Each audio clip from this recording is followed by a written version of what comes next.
शुक्रवारी market 275 point खाली गेलं, पण त्याच्या डेच्या लो पासनं जवळजवळ 100 पॉईंट शेवटी रिकव्हर झालं. पण overall loss of 275 point. MACD main down झालं. RSI डाऊन होतच पहिल्यापासून. इंट्राडे डाऊन अप करत होतं, ते पण डाऊन झालं. आणि तिन्ही ऍव्हरेज ही डाऊन येतात. आपल्या सॉफ्टवेअरनुसार हे सर्व खाली जाईल असं चित्र दिसतंय. कारण काल मी म्हटल्याप्रमाणे down trend correction, down trend correction आणि पुन्हा डाऊन ट्रेंड.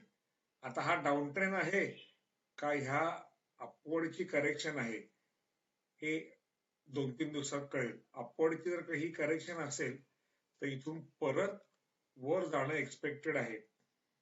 आणि त्याला पूरक गोष्ट ही कॅन्डलस्टिक चार्टवर घडलेली आहे. ती म्हणजे शॉर्ट टर्म बाय आणि लॉंग टर्म बाय हे दोन्ही सिग्नल अगदी जवळ आलेले आहेत आणि ते क्लोज पासूनही जवळ आहेत.